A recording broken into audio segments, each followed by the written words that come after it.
that you have. Yeah, perfect. Okay, so Incredible. let me just introduce Alex very quickly. Sorry, can everybody listen, please? So we got Professor Mikaberidze here, who is, I would say, probably the preeminent expert on the Napoleonic Wars from the Russian perspective. He has written extensively on the 1812 campaign, has written a work on the Battle of Borodino, and has also written on the life of Kutuzov. And we're really honored to have him today, and really very lucky to have him Thank today you. as speaker. Alex, welcome back, and thank you so much for spending the time with us. We look forward to with interest to what you have to tell us about this battle. Thank you so much. No, I'm delighted to be here. And again, my only complaint is it needs to be in person so I can actually enjoy you guys playing it out. I'm I do hope that we will meet soon enough. So what I want to do today, and you can, Philip, you can see the first slide, right? We can indeed. Yeah. So what I want to do is kind of give a broad overview of some of the issues that the Russians were facing at Borodino, and of course, we can discuss more substantively the specifics that are of particular interest to your group on both sides, the French and the Russians, since I've spent a lot of time writing on this battle. Philip alluded that I published a book on it, but I'm actually writing a new book for Cambridge University, that will reassess the entire campaign, and of course, a significant part of it is kind of looking at this battle from a new. Um, in order to understand really some elements of the battle, I think it will be appropriate if we take a step back, and I will start in late June, kind of June July period, right before the war started, and then kind of go through. So here's the situation in June of 1812, and you can see we have a mass force on both sides, about collectively, if we count Russians and the French, we can say that close to 900,000 men with well over 1,300 cannon were organized, assembled along the Russian imperial borders. Of this, of course, as we know, 686,000 will be the French, broadly kind of defined French, so Grande Armée, with significant components of Poles, about 90,000 Poles, well over 100,000 Germanic units, 20,000 from Croatia, or the Dalmatia-Illyrian provinces, about well over 50,000 Italians, and so on and so on, right? Even a unit from Portugal, as you know, the poor Portuguese were involved in this as well, plus an entire regiment from Spain. This is Joseph Bonaparte's famous regiment. So they're assembled here, and of course, this process of assembling is taking place starting in late 1811, but especially through the spring of 1812. And of course, Russians are well aware of it.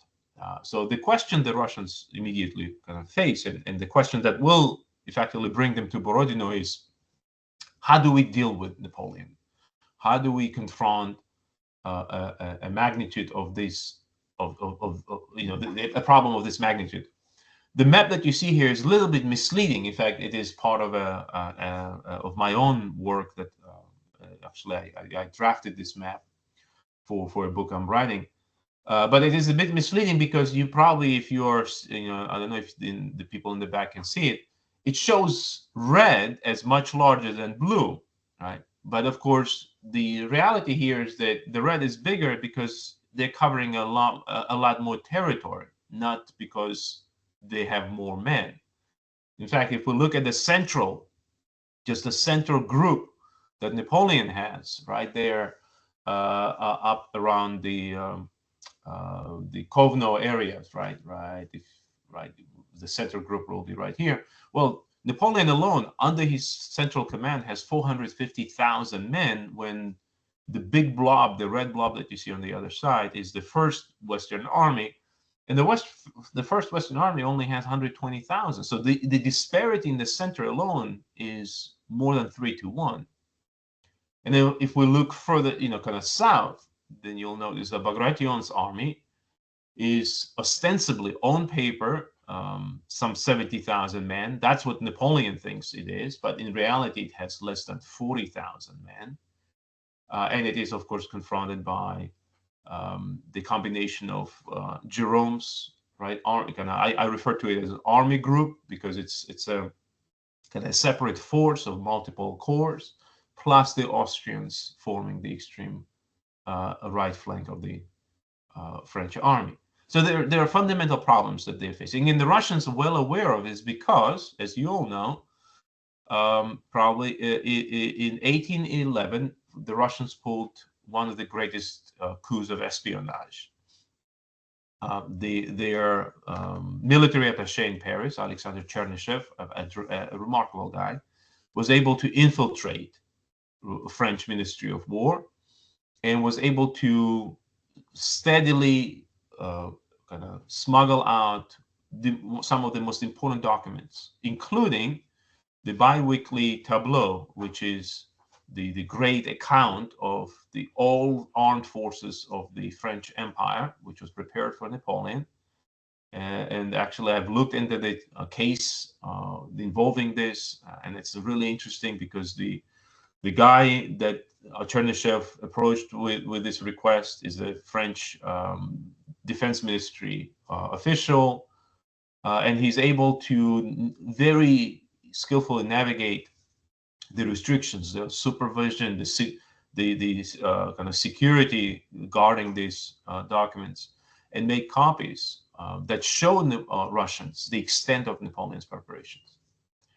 So now that we more or less know that war is, so we certainly know that the war will be there, but we also know that Napoleon has a lot of troops. The question is, how do we respond? And here we can talk about a couple of approaches. One is, I don't know if you know Leroy Jenkins. If not, you can Google it after class, after this lecture. It is Leroy Jenkins' approach is one of them. And Leroy Jenkins is, of course, my man Peter Bagration, my fellow Georgian. And this is a quote from one of the letters that he writes in this time, in the summer of 1812. And he's gung-ho, right? He is convinced Napoleon is exaggerating his numbers. He cannot have that many troops. He thinks that Napoleon at the most has 250,000, and Russians can easily take on 250,000 French and their allies. But more crucially, what Bagration wants, and what Benningsen, the gentleman that we, I think, talked about last time, or what Alexander Württemberg wanted, and Württemberg, of course, was part of the imperial family since one of his relatives was married to Alexander. So anyways, so what these officers wanted is shift the theater of war outside Russia and into the enemy territory, right? Why devastate ourselves when we can devastate Duchy of Warsaw, when we can kind of bring pressure on the Prussians, make the Prussians and Austrians kind of choose what they want to do. So that's one approach. The second approach is a much more kind of methodical, much more substantive. And here we see a group of Prussian officers. Because remember, after 1807, right, the catastrophe of Vienna Auerstadt is in 1806, but 1807, we have a mass exodus of Prussian officers who come to Russia, including Clausewitz, right? It's probably the most influential of them all. These are the officers who absolutely tell Russians, you cannot afford fighting Napoleon in a decisive battle. The only way to defeat him is if we embrace the Fabian approach, Hannibal in Rome, some 2,000 years ago. The only way to defeat him is to exhaust him. And so Scharnhorst writes extensively letters, absolute letters, kind of sends back and forth to Alexander. In fact, I just finished, and I can share that article with you. I just finished an article kind of laying out the details of the Russian strategic debate, and they're very interesting on this, the degree to which Prussians influenced it. Chernyshev, the guy that I alluded to just a minute ago, also kind of what he does, and that's absolutely incredible. While in Paris, he goes and talks to the French officers. He's very smooth.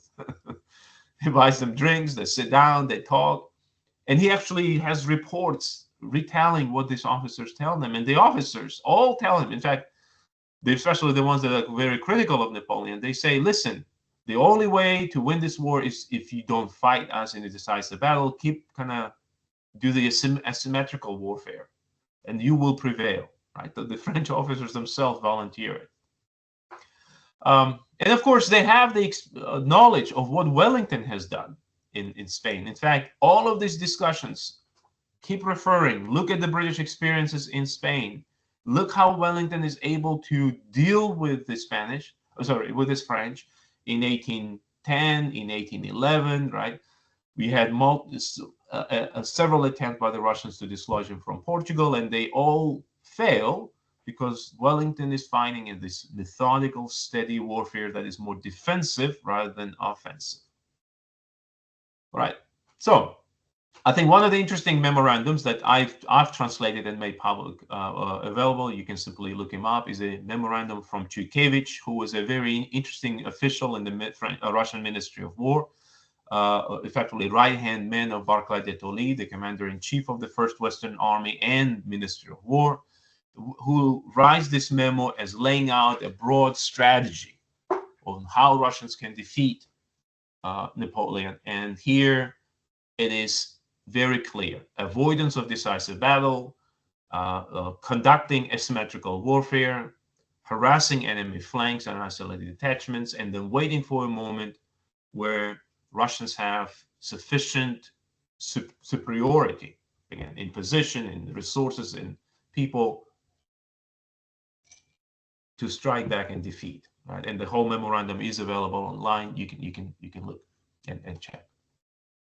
So what do we have in reality? Well, the strategy is, for me, is absolutely clear that that's the strategy that Alexander ultimately embraces. It's a strategy of retreat. The problem is that Alexander hesitates to approve an operational plan, and that's a very important kind of distinction to make. You can have a strategy, but that strategy will be worthless unless you have an operational plan that is able to deliver it. So strategy is that of methodical Fabian, kind of draw, exhaust, strike back. But how do you do it? And so the operational plan is only approved by Barclay de Tolly 5 days before the invasion begins. It is not communicated to Bagration, the commander-in-chief of the second largest army, until the day before the invasion begins. And so imagine receiving the plan, reading it, and then learning that the invasion began. So you have to kind of improvise. And this improvisation effectively leads to the first 2 months of the campaign to be rather haphazard. They're trying to figure it out, how they can actually put this plan in place. And as they try to, they quickly realize that this plan needs to be constantly rewritten and improved. So, for example, we know that Alexander did not envision retreating beyond Smolensk. But here we are, right, in August of 1812 in Smolensk, and we still have difficulty containing this invasion. Now, by now, there is a lot of frustration with the fact that we've been retreating all through July and first 2 weeks of August, and with no substantive results. The fact that Barclay de Tolly is of foreign origin, right? He's Scot, but his family settled in Livonia in 17th century, so by now he's been kind of Germanified, so he's perceived to be as a German. The fact that Barclay de Tolly is foreign, the fact that he's surrounded mostly by foreign officers. In fact, I will say 70% of his aide-de-camps are foreigners, Prussians, for example, all create the impression that these are foreigners who are deliberately sabotaging war effort, and selling Russia out. Right? And so there's degree of, I think, animosity that is absolutely incredible. I mean, there's a talk of an outright ouster, kind of organizing a coup and overthrowing, kind of removing Barclay de Tolly by force. There's the talk of taking his, for example, Matvey Platov, the leader of the Ottomans, of the Cossacks, suggests that he can take Barclay de Tolly and his office and his staff officers on a staff ride to see the battlefield, and he makes this enigmatic reference from which they will never return. Right, essentially, we'll take them out and shoot them or kill them. Right, whatever. So the degree of animosity is absolutely staggering, and Alexander is well aware of it because he sends an officer, a trusted officer, to Smolensk to understand what's going on in the army. And the officer writes back in this remarkable letter in which he says, unless you act, Russia is lost because this army can't fight in this current condition. And so 5 days. So I refer to this July, kind of these events as a mutiny of the generals. And so 5 days, 2 days after Smolensk is fallen, Alexander organizes a special committee to figure out who will lead the war effort. Then on August 19th, he decides that it will be Kutuzov, a man who already fought Napoleon. And yes, some people, certainly Alexander, tried to blame him for the crushing defeat at Austerlitz, but most people, kind of knowledgeable people, understood that Kutuzov actually performed very well in 1805, and that Austerlitz was anything but his fault. And so on August 19, he is selected as a supreme commander. So that means Kutuzov has actually the power over every unit, all of Russian military forces, not just the two armies that he actually leads. And then on 31st of August, Kutuzov joins the army. Now, Kutuzov arrives to the army that has already retreated from Smolensk. So by this time, Russians are already well past Smolensk. So Smolensk is right here. You see the red circle. They're already approaching Vyazma, right? So this is, we talk about some 450 miles into Russian territory. And the fundamental problem that Kutuzov faces is that, yes, he promised that he will fight a battle, but he also knows that in order to fight a successful battle, he needs a solid position. And so he sends out officers ahead to figure out if there is a good position to fight a battle on. And here, one of the officers who actually sent on this mission is Clausewitz. And Clausewitz writes about his experiences. He says, for example, that, and this is a quote, Russia is very poor in defensive positions in this part of its territory, because it's all rolling plain. I don't know if you've traveled in Russia at this time, but it's all rolling plains, easily can be flanked. And so Kutuzov kind of keeps figuring out where he can find. Right? The forests are too thin between Smolensk and Moscow. The ground is too flat. The fields too open.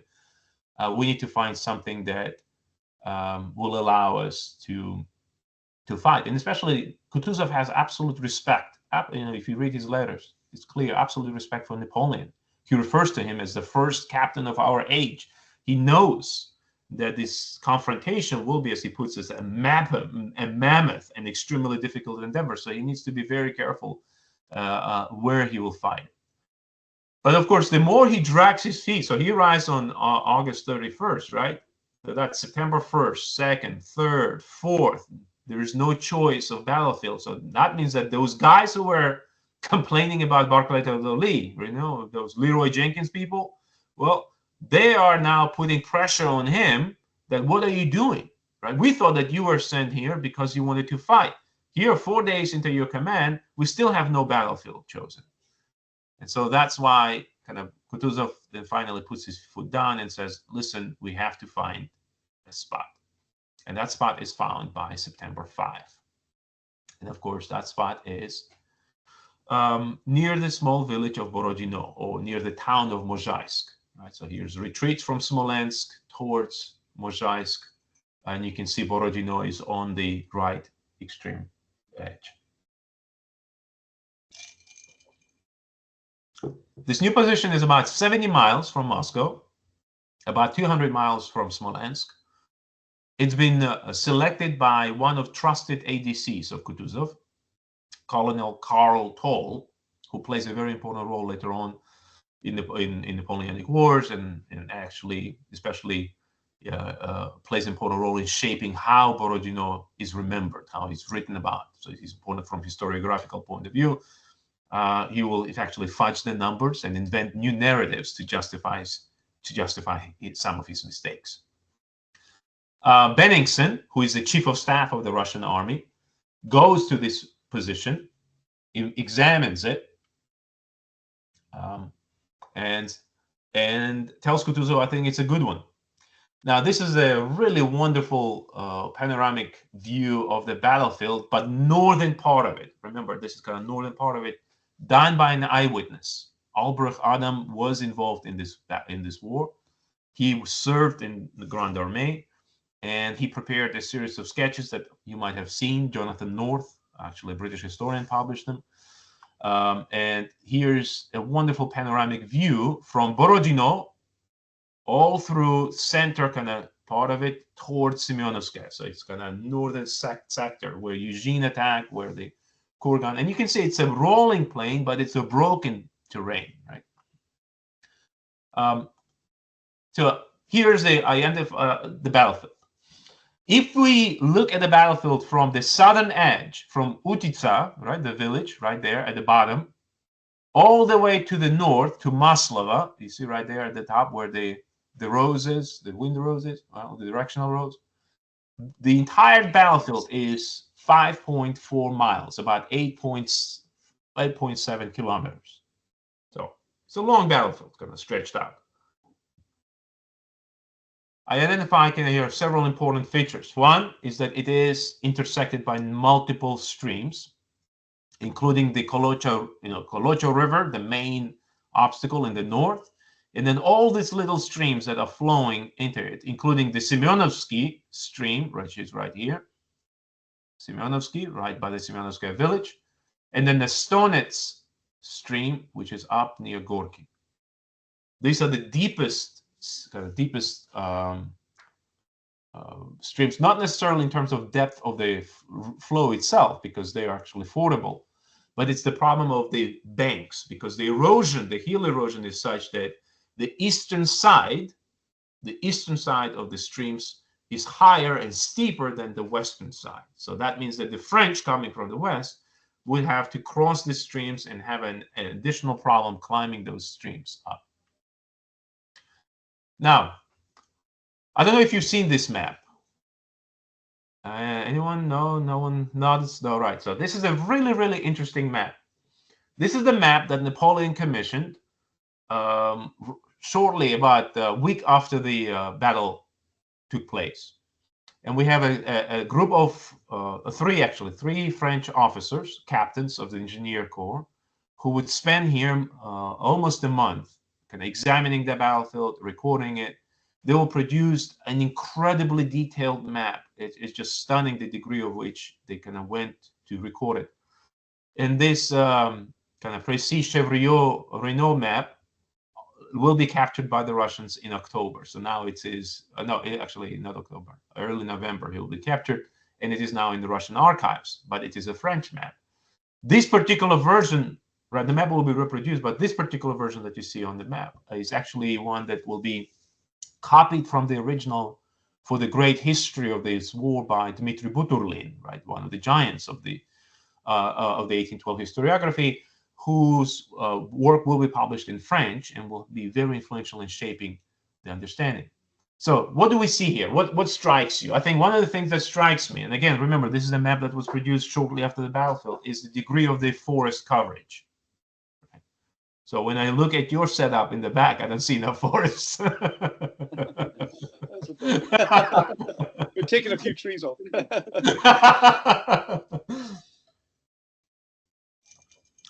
So the degree of forest coverage is absolutely interesting, especially from the defensive position. Second is, notice how deep those streams are, right? The erosion is clear on this map. In fact, I'll show you some of the kind of close-ups, and you'll see that these streams, again, even though they're shallow, it's the banks of it that are crucial. Let me kind of show you. So what I want to show you is kind of some of the specifics of the battlefield, because I know you've set it up. So if you are standing up in the north, and can you see that emblem? I put the emblem with an eye, right? That's the kind of from which side, kind of what is this exact spot that you're looking at. So if you're standing at Kutuzov's command post at Gorky, right, then the vision of the battlefield, if you look towards Napoleon's command post, is on one hand it's a rolling terrain, but the woods, because of the density of the woods, you only see your view is really restricted.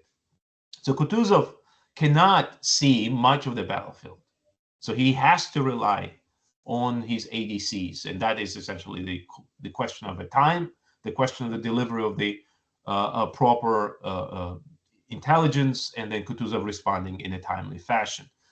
Now, we know that when the battle begins, right, and the Bagration faces an onslaught that flashes, that the officers he sends to Kutuzov keep telling Kutuzov, listen, we need more reinforcements. And Kutuzov, without seeing directly what's happening in Fleshy, he thinks that Bagration exaggerates the danger that he faces. And it is only around 8:30, 8:45 that Kutuzov finally decides to instruct Bagovut's corps, second corps, to start his march from the extreme right, right here, right where the eye is. That's the Bagovut's corps, and Bagovut's corps needs to now march some 4 kilometers, almost 2.5 miles, down to reinforce Bagration. So that's crossing the streams, navigating the open fields, passing the forests, and getting there in timely fashion. For example, if we look from here, right, that's a point where the battle really begins at around 5:30, right, in the morning, when Delzon's troops are storming Borodino. Well, here's the close-up of the map, and you can see how jagged those edges are. In fact, I absolutely love how those captains, the French captains, showed the degree to which this side, the eastern side of the Kolocha River, is much steeper. You see, it's darker, kind of higher. So that's one of the reasons why the French are facing challenges, especially considering that there are only 2 bridges in this environment, in this near the Borodino, including one that Adam drew for us, and you can see how narrow it is. So Delzon's troops actually have to charge across this bridge to get to this peninsula here in order to get on the way. And of course, we know that they are ultimately unsuccessful. Right?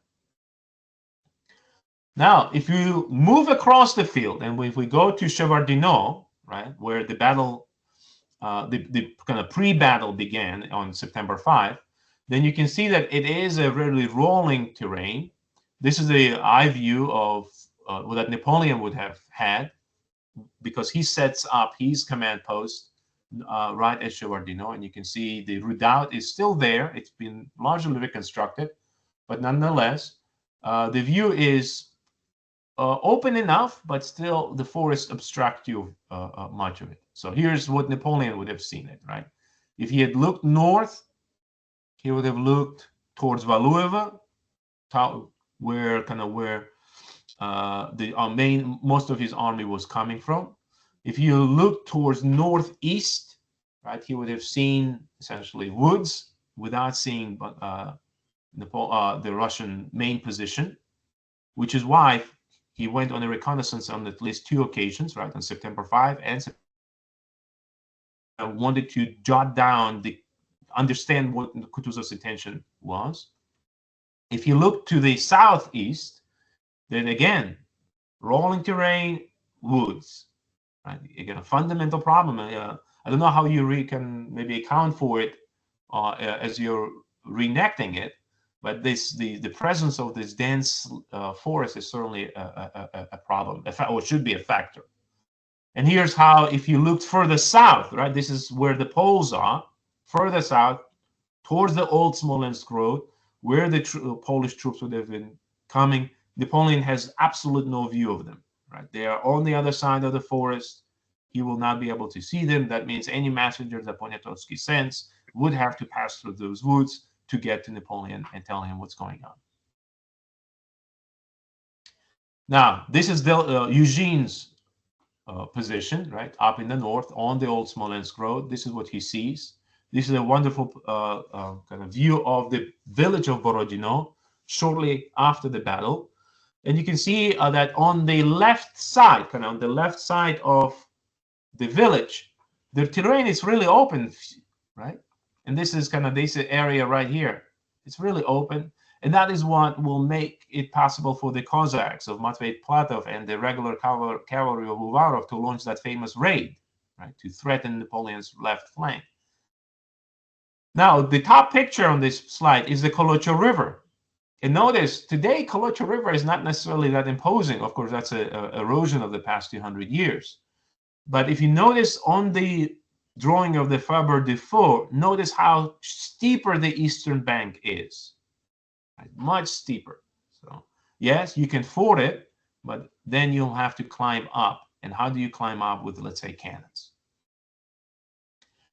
Here's the center of the Russian position. Of course, starting on September 5, we see the Russians building the Raevsky's Redoubt. This is the Grand Battery, the Grand Redoubt, as the French refer to it. It's been largely destroyed during the battle, and of course, it will be then destroyed when during World War II there is a second Battle of Borodino between the Germans and the Soviets. It was reconstructed twice, one in 1912, once in 1962. And we have a decent understanding of kind of this redoubt. We know that it had the earthwork in front, kind of epaulement, the shoulders, plus the flanks, had about 18 cannons inside, plus we know extra cannons outside the redoubt. And we know that in the backside of the redoubt, they built a palisade, a wooden palisade to kind of protect it. So that means, let's say, when Caulaincourt's cavalry storms the redoubt, right, the Russian artillerymen cannot withdraw the cannons fast enough because that wooden palisade behind them effectively traps them. Now, here's the view from the redoubt as it is today, right? So, and I'll click it and it's the panoramic kind of view. This is the view towards north, right? And that big monument is in the middle of the redoubt, right? So you can see kind of it's still the forest cover denies you a lot of visibility. Now, what about the view from redoubt itself? Well, the Russians would have been able, for example, to see when the first attack began. Remember, the redoubt is targeted on at least 2 occasions, I would say 3. First, it's an infantry attempt early in the morning. Then it's, of course, the major assault that Eugene launches that results in the capture of General Bonamy. And then, of course, it's Caulaincourt's storming in the afternoon. So when the battle began and kind of the infantry assaults began, the Russian defender Raevsky would have been able to see them for quite some time as they were crossing this field. In fact, that's one of the reasons that that field, for example, was covered in wolf pits, right? The kind of holes in the ground with stakes protruding. We know that at least 6 of them were built, kind of dug in on the eve of the battle in front of the Raevsky's Redoubt. So that's again another factor. Maybe in your battle that cavalry should be hampered in terms of approaching it. And that especially makes it even more incredible how Caulaincourt was able to storm the redoubt. If you look south towards Bagration's Flashes, right? So they are right towards these trees. So you can see them. And Raevsky does observe the fighting at Bagration's Flashes, and when Bagration sends his officers asking for help, Raevsky understands the situation and he actually diverts some of his troops. This is a view towards the direction from which cavalry assault will begin. And again, you can see that at certain the trees would have sheltered the French cavalry until about, I would say, 250 yards to the redoubt. What about from the flashes point of view, right? This is where the most of the fighting, and I think Philip was telling me that you are fighting that stage right now. Well, if we zoom in, right? This is zoom into the original. You see there are flashes, right? 1, 2, 3, and you see kind of the perspective that they would have had. This direct red lines are the lines of sight. You can see how the edge of the woods, right, on the left side of the Russian flank, or on the Russian left flank, gets very close to the flashes, which is why, for example, when Davout launches his assault, he makes sure that not only they are coming through this gap in between the two forests, but also through the woods. In fact, 57th Regiment comes through the woods and is able to storm this flash because it has the protection of the woods, and it kind of limits the view and engagement of the Russians. Okay, now if we kind of flip the perspective, here's how the French would have seen the flash, right? This is the southern flash, not completed. None of these flashes are completed. They are sizable. 63 meters is the length of the longest epaulement, the longest shoulder, plus 22, but the 22 meters are at the kind of at a certain angle. This flash would have included grenadier units of Vorontsov's combined grenadier division. Right, so again, this is a reconstructed one, and of course later on Neverovsky defended this division, and of course Neverovsky famously says that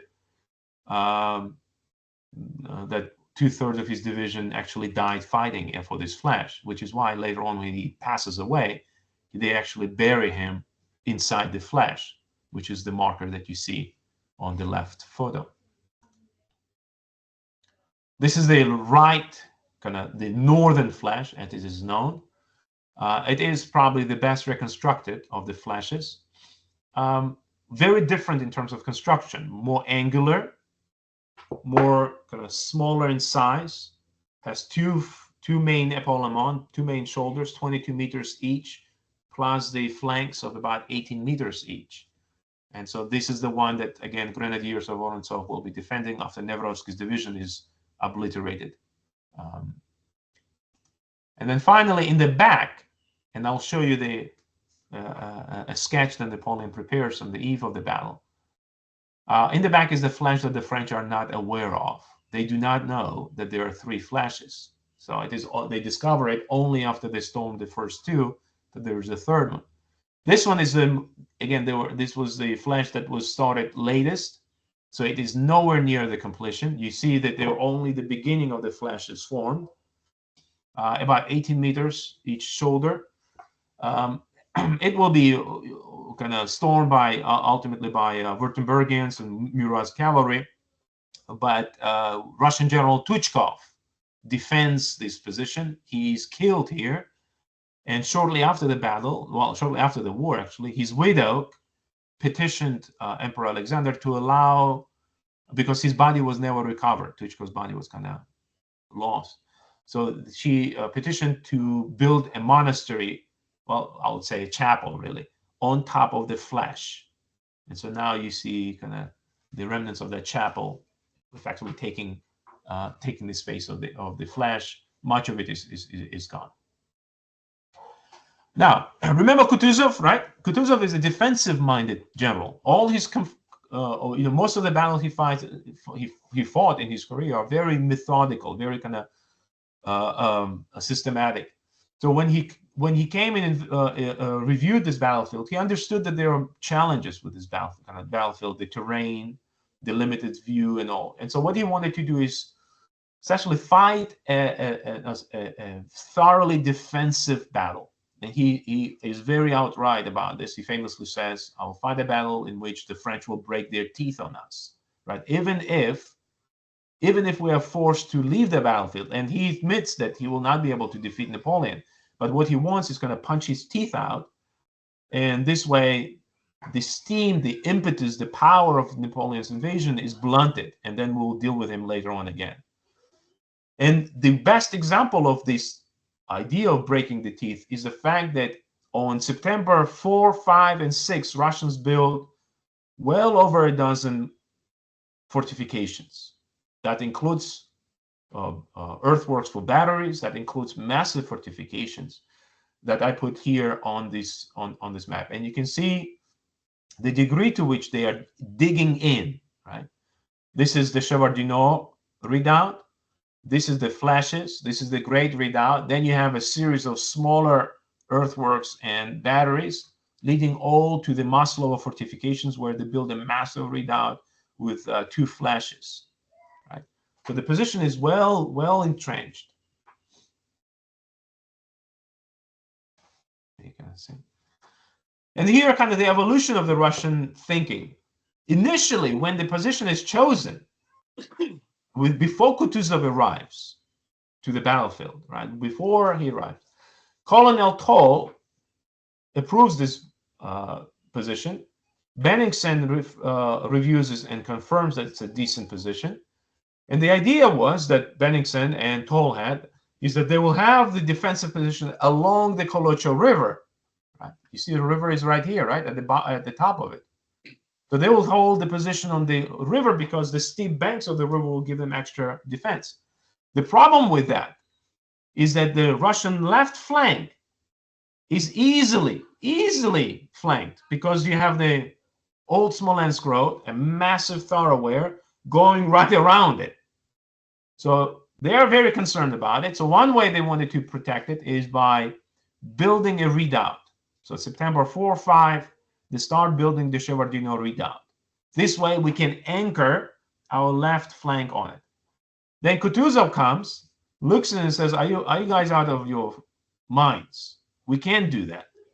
And so what will happen is that he will start pushing this left flank back towards Semyonovsk. And it is the second line of defensive positions that they now have to start building hastily.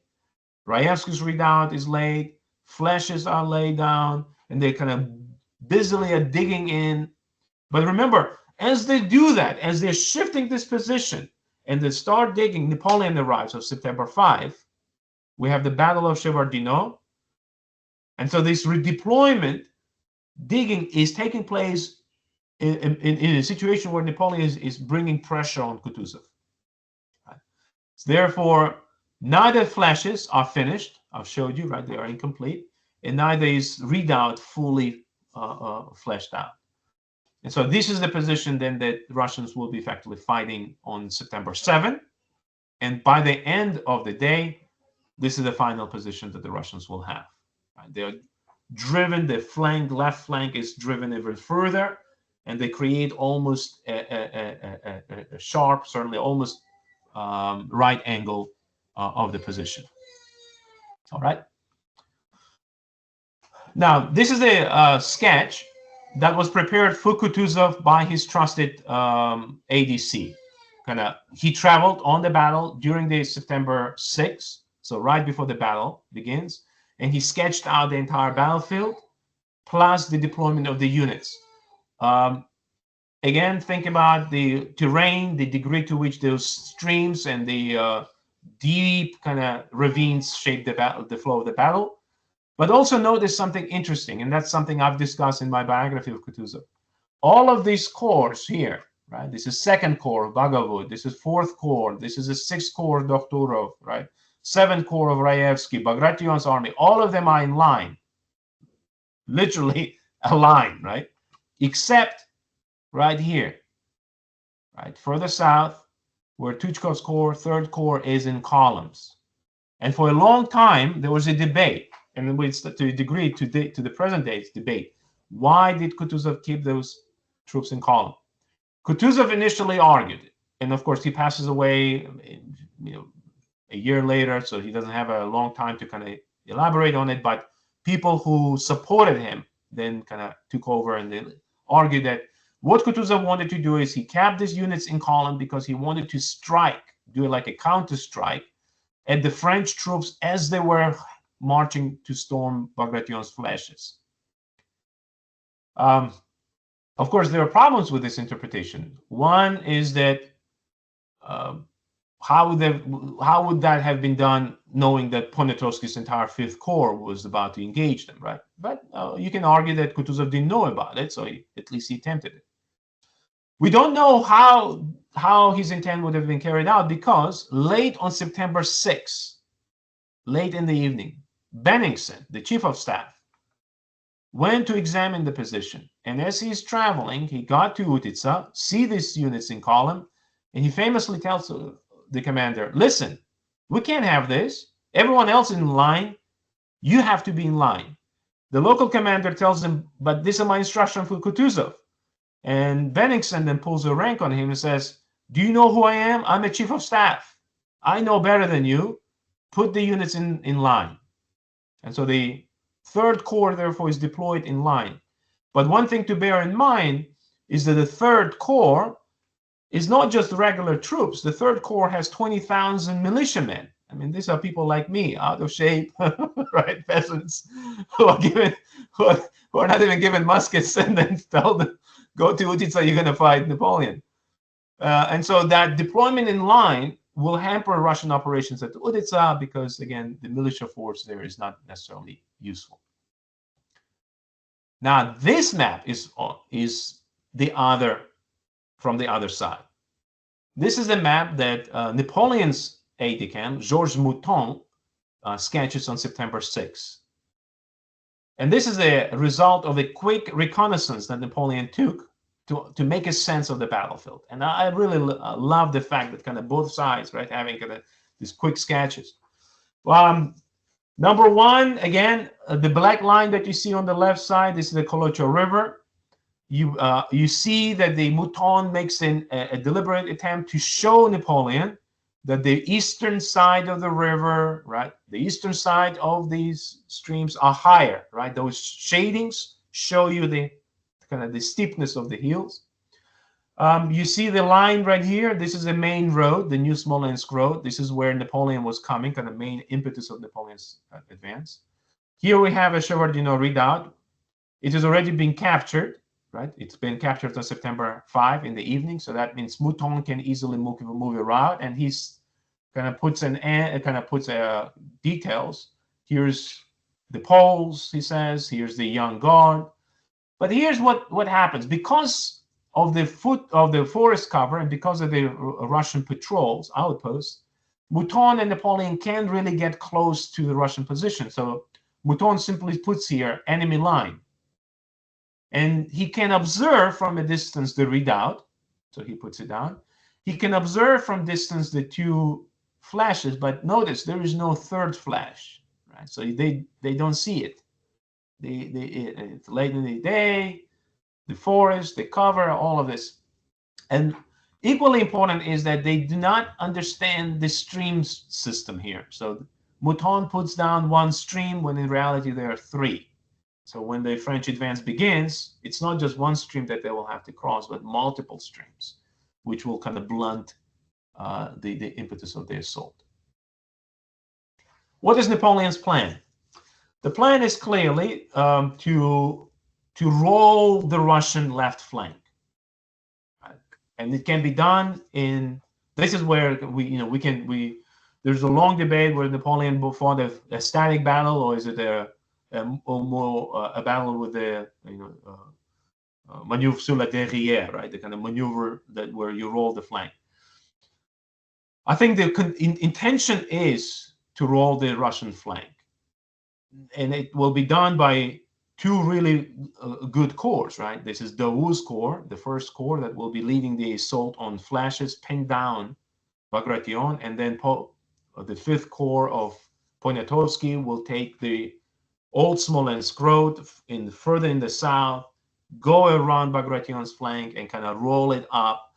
And as they're rolling, Ney, Junot, with the cavalry will assault the Russian center, pin it down. Eugene will conduct the assault in the north, will pin it down. This way, Kutuzov is unable to shift the reinforcements, and ultimately Russian army will be kind of put in the cul-de-sac that will be formed by the Kolocho River and the French army that is kind of pushing from the south. Had this been done, I think it would have been a decisive battle. a decisive victory for Napoleon.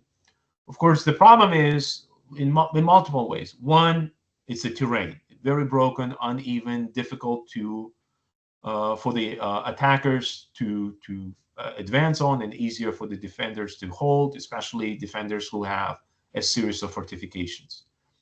Two is the fact that Russians do actually have superiority.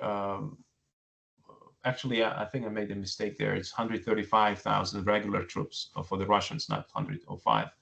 So Russians do have a superiority in numbers, even though qualitatively you can question that, right? How much of a 20,000 militiamen, how much of a quality is that? They do have a superiority in the artillery, 587 on the French side, 624 on the Russian side. But here's what's interesting. Napoleon concentrates 2/3 of his artillery on that center, kind of center left, on the center right from the French perspective. In fact, more than, as I said, 2/3 of them will be there. Russian cannons are spread along the entirety of line. And that means that if you read Russian accounts, they consistently are complaining that they are being outgunned. They consistently underscore the intensity of the French fire that they could not suppress because they don't have enough power, even though they do. They actually have, 40, almost 40 more cannons than Napoleon. It just is spread along the line. And you can argue it's a problem of Kutuzov's deployment. That's true. It's problem also the fact that, as you know, the commander of the entire Russian artillery is a young guy, Alexander Kutuzov, very energetic, very eager. And Kutuzov is told to stay in the back with his artillery reserve. He can't, young man, right? Blood is boiling. He decides to go out to see the fighting at the Great Redoubt. And he gets there just as the French assault is unfolding. That's the second assault of Bon Ami. It is repelled. And as it is repelled, Kutuzov decides to join the pursuit. And the only thing that the Russians then saw was his horse returning back with, as one participant put it, splatters of brain on the saddle. So Alexander Kutuzov's body was never found. So the commander of the Russian artillery is gone. So that certainly hampers the degree to which the coordination of artillery usage during the battle takes place. Here's the flow of the battle, right? And you see a lot of things are happening in between 9 o'clock in the morning and about 2 p.m. The battle, of course, begins at around 5:30 with Delzon's attack on the village of Borodino on the north. Then we have Davout's attack on the flashes around 6:15. The battle begins. The Delzon's attack on the Borodino, if you listen to the Russian side, lasts no more than 30 minutes. So it's a very rapid affair. The village itself is stormed in 15 minutes. You will appreciate this. The Russian Jagger unit that is deployed to Borodino is tired. They found a cellar, got some booze, and they discovered that there are bathhouses. And I'm after weeks on the campaign, booze and bathhouse, man, sign me up, right? So we know that some of them were actually bathing. Also, I gotta wonder who bathes and drinks at 5:30 in the morning.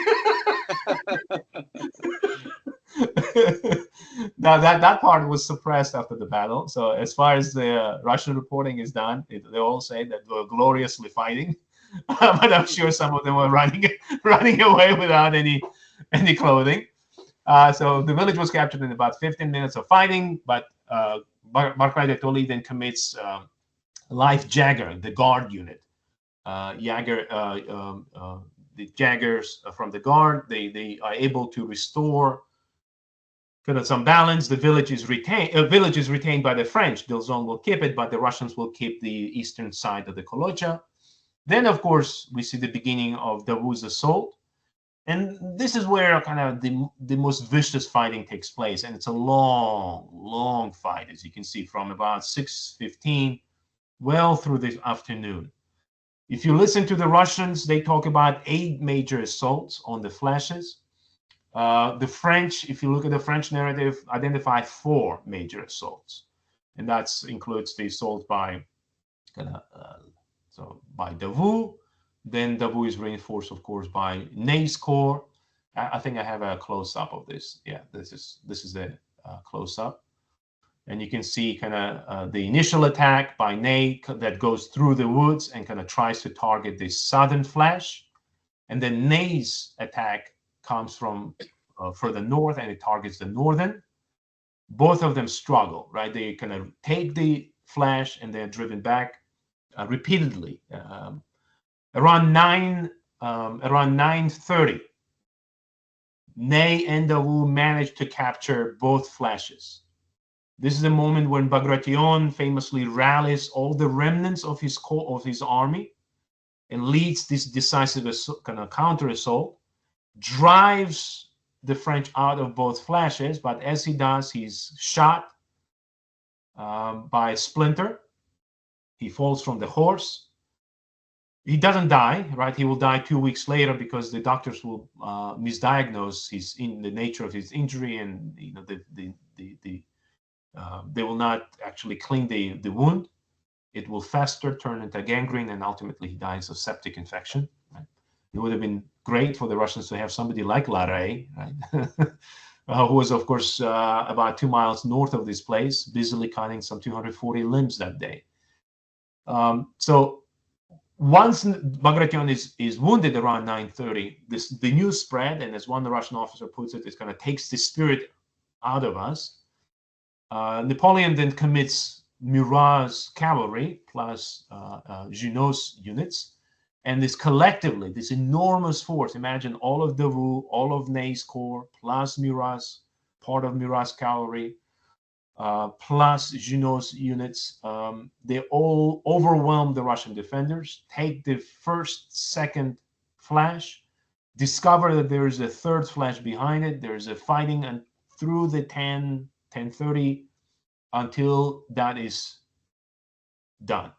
Then there is a respite, kind of short period of both sides regrouping. The Russians have to march back, cross the Semyonovsky Brook, climb the heights, and then take the position at the Semyonovsky, because here we have grenadier units, and most crucially, Kutuzov sends the 3 units of the Imperial Guard, right? Lithuanian, for example, Izmailovsky and Semyonovsky Life Guard units are deployed on the heights of the Semyonovsky village, which means that the next stage, if we come back here, the next stage of the fighting is the fighting for really Semyonovskaya heights. Right? They kind of has to climb up these steep slopes and get into onto this hill and take the village. And ultimately, this is where the fight really stalls. Even though Napoleon commits Nansudis, men of iron, right, late in the afternoon, they are unable to break the Russian Imperial Guard units, and the Russians will retain the possession of that line. In the meanwhile, just as that flashes are captured, right, the final flashes are captured around 9:30, right, Bagration kind of starts pushing back. We know that Napoleon launches an assault on Raevsky's redoubt. This is a grand battery. And let me kind of scroll here. So this is the assault towards the center right here. I have a mock-up. This is the first assault around 10:30.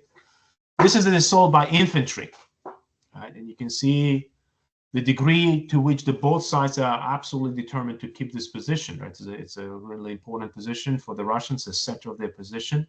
Kutuzov was convinced that this is where the main assault will be launched by Napoleon. So this is where he really concentrates his focus and ignores Bagration's repeated reminder, kind of repeated notices to him that most of the Napoleon's forces are actually against his flank. All right, and this assault is of course unsuccessful. Right, the French will get very close to taking the redoubt, but famously Alexei Yermolov, Raevsky, Barclay de Tolly will rally the reserves that are in the back, will counterattack, will overwhelm the French units push them back and capture General Bonamy. And of course, this Bonamy creates a really interesting scene because Bonamy is injured more than 24 times. He's kind of almost killed by the Russians. But as he's being injured, he famously shouts out, "I'm General Bonamy. Je suis General Bonamy," right? And for Russian soldiers, it sounded like he was yelling that he's Marshal Murat, or at least that's how I interpret it. And the guy who grabs him, literally, he says, "I've grabbed him by the what do you call it? By his uniform, right?" He actually runs to his officer and says, "Hey, I captured Marshal Murat." And there is such excitement that everyone, of course, wants to claim the credit. So a group of these officers, including the general, drag Bonamy, kind of leave their posts, drag Bonamy to Kutuzov. And they all shout, "Murat is captured, Murat is captured." This is exciting. And then they deliver him to Kutuzov, who is right where the first Jagger is, right on this map. And then tell Kutuzov, "Hey, we got Bonamy." Kutuzov is fluent in French. He talks to Bonamy. I can only imagine what it was like for Bonamy. He's bleeding it out. They are dragging him in. Here's he's being interrogated. But he explains that he's General Bonamy. Kutuzov says, "You idiots." He has to issue a separate order, actually, the declaration saying, "No, we did not capture Murat. Don't get overexcited. He's somewhere out there. Get back to your posts." So the fighting continues. And of course, here's kind of the broader picture in the early afternoon. You can notice the flashes are lost. Redoubt is not. The right flank is completely, Russian right flank is completely unengaged. And this is what causes a lot of Russian officers. They're very upset about this because they're arguing that Kutuzov wasted 2 entire corps plus the cavalry doing nothing. Now, response to this, and I've looked in detail to this, the response is that Kutuzov tried to address that. Of course, first he redeployed Bagovut's corps, right? So Bagovut's second corps started marching from here to here, but it takes them most of the afternoon. Now, maybe it's the commander's issue. Of course, he dies, right? So he can't explain himself. But Bagovut leads these soldiers on a slow march, and so Second Corps is not engaged in battle until late in the battle. The cavalry, that's an interesting one because we have an entire first Russian cavalry corps led by Uvarov and an entire Cossack corps on that extreme right flank, and they stay there for all of the morning until early afternoon. But finally, right, Platov and Uvarov get to Kutuzov, and they argue that they should be allowed to launch the flanking attack. Right? They look at the situation in the north and they realize there is nothing out here that would prevent them from threatening Napoleon's position. Kutuzov allows it. And in the early afternoon, Cossacks and the Uvarov's men cross Kolochar near Staroye Selo and then launch this raid. Now, the extent to which they penetrated the French left flank is unclear. Well, let me rephrase. Maybe depends on who you talk. Russian historiography, especially Soviet-era historiography, consistently argued that the raid penetrated deep, and you can see here this arrow, deep into the French flank, and reached the outskirts of Louisville, where they said they started ransacking the train, right, the supply train, forcing Napoleon to stop the assaults. Right. Now, knowing the French perspective, knowing the French report, we know that that's bullshit. Right? We know that didn't happen. We do know that most of the fighting took place between Bezubova and Borodino. And here we see also to the degree to which Uvarov and Platov mismanaged the cavalry they had. Because when they attack, they have over 9,000 sabers here. And the only unit really that they deal with outright is one regiment, I think it's 85th or 84th Regiment from Eugene's Corps. And that unit forms a square, kind of basic drill, and conducts a very methodical, well-organized, well-conducted retreat, which the Russian cavalry, despite having enormous numerical superiority, was unable to break through. So that one unit's steadfast defense allows Eugene to pull up his units around Borodino, establish the defensive position, and effectively repel the cavalry. We know so on the Russian side, we know that when Uvarov and Platov returned back, Kutuzov chewed them out. He's absolutely furious with them. In fact, Uvarov and Platov are the only generals on the Russian side who were not nominated for promotion and award after the battle. I mean, in this flurry of awards that Kutuzov kind of made in order to cover up the fact that the battle was lost, these two are still singled out. Now, again, the fascinating part of kind of human nature at war, right? If you read the the writing of one of Kutuzov's ADCs, who later on becomes a really famous historian, Alexander Mikaberidze, this guy writes 4 massive volumes on this campaign, entire volume on Borodino. He's official historian. And he is the guy who said, hey, we've launched this raid. It was deliberate. We've gone very deep. We threatened Napoleon. We've forced him to stop the assault on Raevski's redoubt. But then if you read his diary, because he also keeps diary, and it's a contemporaneous diary, right at the same time, he has an amazing scene described in which he says, Platov and Uvarov were absolutely drunk that morning. In fact, the degree to which these people are drunk, especially Platov, is that he's barely standing on his feet, Michalewski says. And in fact, Kutuzov looks at him and he says, how is this even possible? How is it even possible for men to be in this condition of inebriation on the eve of the battle? Now, should Kutuzov have removed him? Probably. But he also knew that both Uvarov and Platov were very well connected. He also knew of that mutiny of generals in which these men played such an important role. In fact, he allows them to be in charge. So in many respects, the raid had the potential of something substantive, but ultimately it became a gimmick. Right? A lot of kind of soldiers, a lot of the cavalrymen running across this battlefield on the northern flank without offering any substantive breakthrough.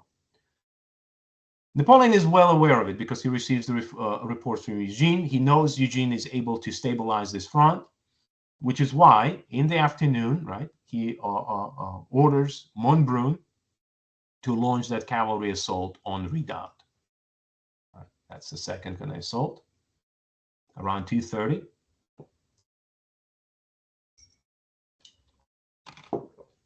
This is an assault that will be successful, and you notice that it's a coordinated assault. Spanish, you gotta feel bad for them. I always feel bad for them. You're living somewhere in Spain, sipping Spanish wine. Next thing you know, in the middle of Russia, storming a redoubt. Of course, Italians and Poles, with still allegiance with Germans, and of course there was actually a lot of Saxons right here in the south. They will be engaged in with the units of the 4th Infantry Corps of the Russian side. So the assault is successful. By around 3 o'clock, it will be captured, but at a heavy cost, right? Russians will bring in reinforcements. They will counterattack.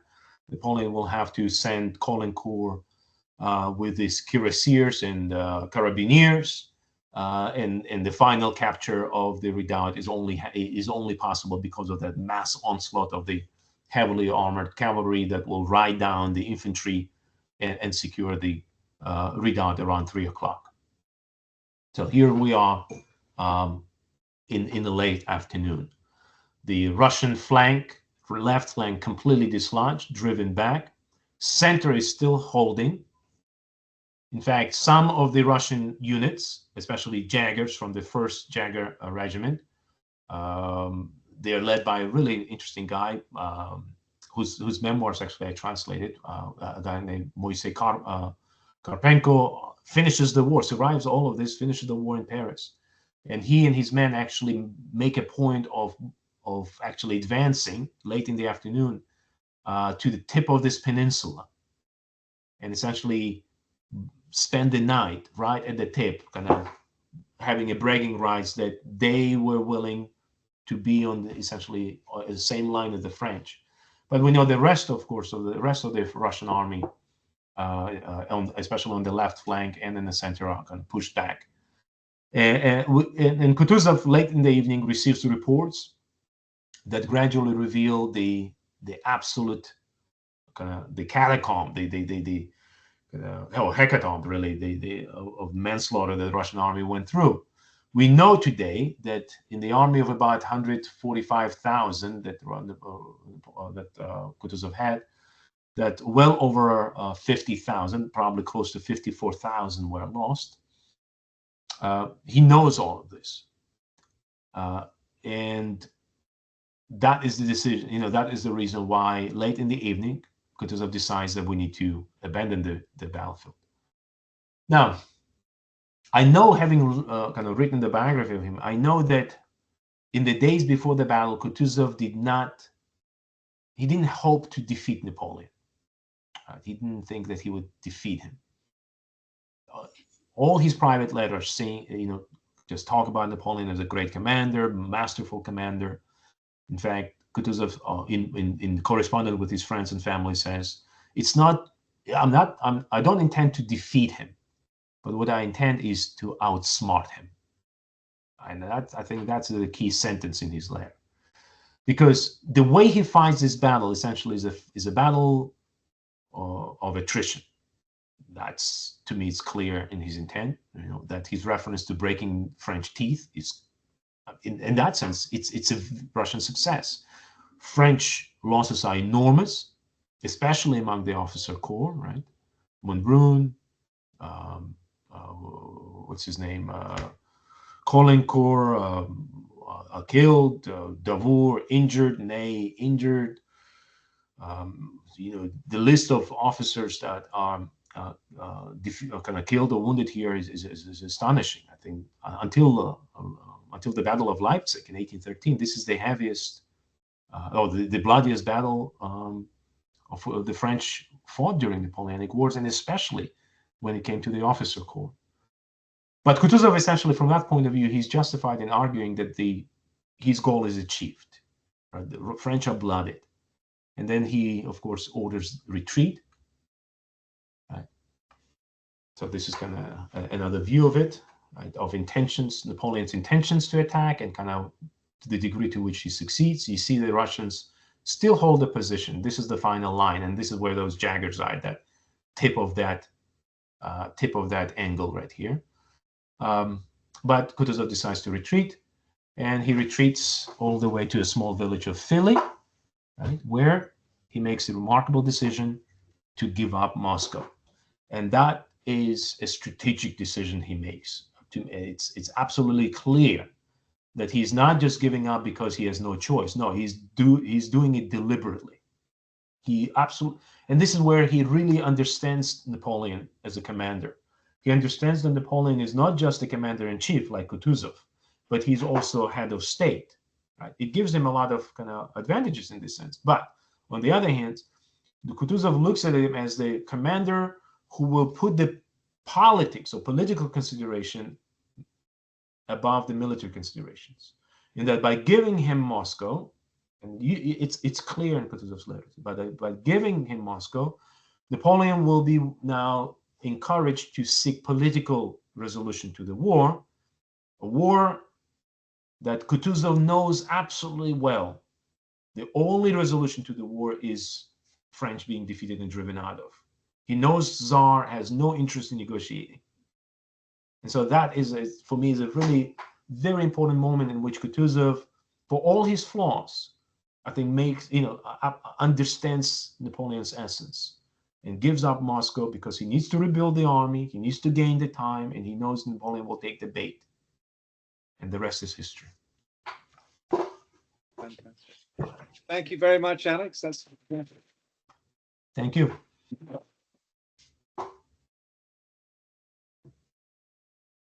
I wonder if we just have time for a couple of questions, if that's okay for you, Alex. Absolutely. Absolutely, yeah. Anyone like to raise any questions? Light of what we've been told. Can I be bold and ask that you share the presentation with us? Because I couldn't see all the maps. I was really quite.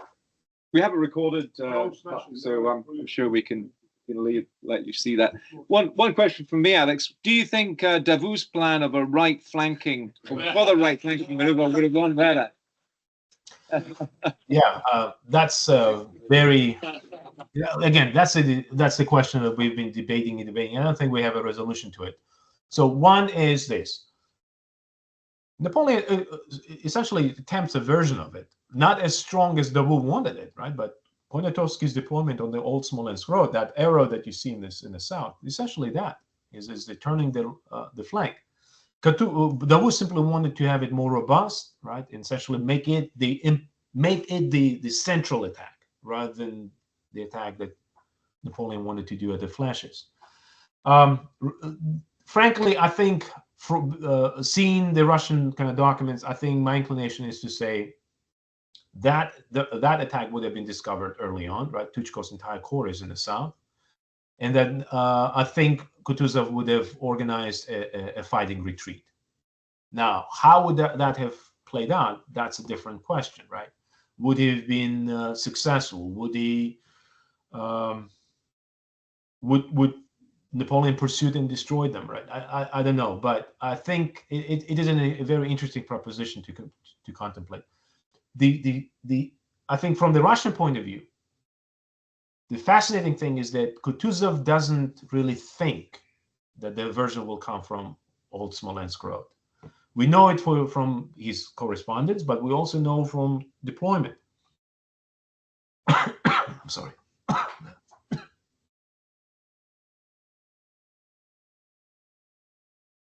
Sorry. If you look at this deployment, right? If you are Kutuzov and you expect a major, let's say, diversion on this road, I think you will deploy a stronger force, not just 20,000 militiamen. Philip, are you with me? Yeah, absolutely. Okay, because your image is blurry and actually stuck. Yeah. So, yeah. So that's one thing. And second is that there is actually a gap between Tuchkov's corps at Utitsa and Bagration's flank. If you are expecting a version, you're not going to leave that gap.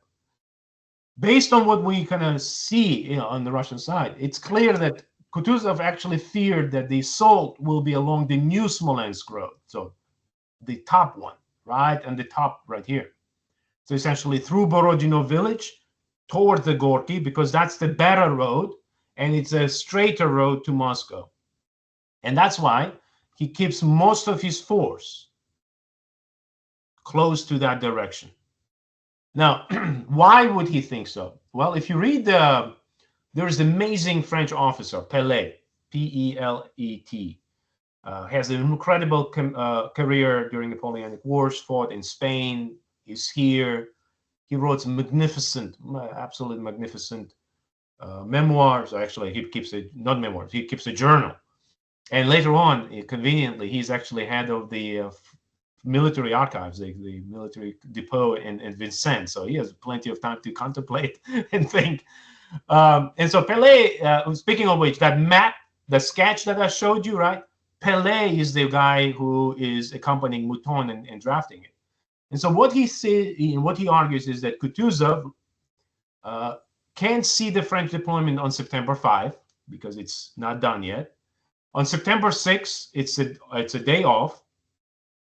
We know that Kutuzov conducted a very short reconnaissance, unlike Napoleon, who went on 2 long substantive reconnaissances. Kutuzov did one quick one.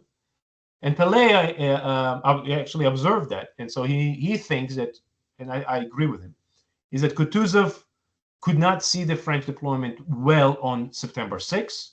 He misjudges the direction of attack.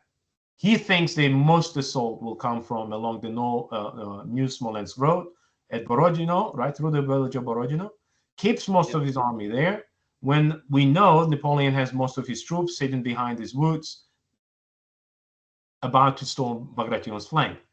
When Bagration writes letters to Kutuzov around 8:30, 9 a.m., telling him, send me reinforcements, Kutuzov consistently tells him, no, this is a diversion. The main assault will be through Borodino. It will be on the Raevsky's redoubt. We need troops there. And it is only after Bagration is injured, around 9:30, only after this kind of, actually Bennigsen goes down there, Barclay de Tolly's aide-de-camps, you can read Lovenstern's memoirs, goes down there. He kind of report back to Kutuzov that he realizes that the assault is not going to coming on the north. It's already is unfolding in the south, and he starts kind of adjusting to it. Other questions? Yeah, interesting. Very good. Just wondering, we read lots of popular accounts about Kutuzov spent the day, cavorting with his mistress and stuff. But actually, it seems he managed to battle quite well, just feeding in just enough reinforcements to hold the line. How he did that? Do you think that's true? Philip, can you restate the question? Yeah, just a question really about Kutuzov's behavior during the day. The sort of stories about him misbehaving with mistresses and things, but the observation is that he, in fact, was actually quite attentive and ensured that reinforcements were supplied just in time, really, for the Russians to survive. Yeah. All right, so the mistress story is not true. He did have mistress later and earlier, but not that day. He does have a mistress later at Tarutino, and he had a mistress when he was fighting Turks, but not not at this junction. Remember, he came to army on the 31st of August, and he fights his battle on September 7th, right? And he traveled lightly, so no mistresses yet. But we do know that he spent all of the battle stationary. So essentially around this point right here, around Gorky, right? And that he relied on other people to report to him. So that has been leveled as a criticism at him, that he was not kind of moving around. Well, in my book, I kind of try to try to reason it. One is that, well, Napoleon was also stationary during the battle. He only left once his post, and that is when the raid was unfolding. He quickly traveled north and then came back. So I don't think that kind of the fact that he's not Kutuzov is not moving around is a problem. Second, remember that Kutuzov again is a new commander, and he comes in a situation, in a really kind of politically charged situation within kind of the context of mutiny of generals. So he's very sensitive to this. But he also knows that he has, and I don't think I'm exaggerating in saying that he has Russia's best two commanders under his control. He has Barclay de Tolly, a superb defensive commander who's shown his skills in 1807, who's shown his skills during the retreat, so he can rely on him. And of course, Bagration, who is the lion of the Russian army, the god of war, as the Russians refer to him, the guy who's fought in every war that Russia fought from 1783 forward, right? So why, essentially his presence is not needed everywhere because these two guys are in charge. He can delegate. And then third is that, remember, this is where I'm kind of arguing, is that the type of battle that Kutuzov wants to fight is a defensive. I mean, it's a slow battle of attrition. He doesn't need counterattacking. He doesn't intend to. He talks about after the battle, oh, I intended to counterattack, but we know on the eve of the battle, in the correspondence, in the instructions that he sent out, there is no evidence of him actually contemplating a serious counterattack. And so the type of battle he's visioning, and that is kind of punching those teeth out, doesn't need his presence. What he needs is local commanders simply digging in and fighting to the last. So you can criticize him for some of the decisions, but I think overall he's making the most with what he got. Very good. Well, thank you once again, Alex. It's been a fantastic job. Thank you so much for having me. Have fun playing out, Philip. I'll ask you two favors. one, send me the photos of your setup, and two, let me know who wins. Absolutely, we will. Best of luck on your trip. Thank you. Bye bye. Thank you. Bye bye.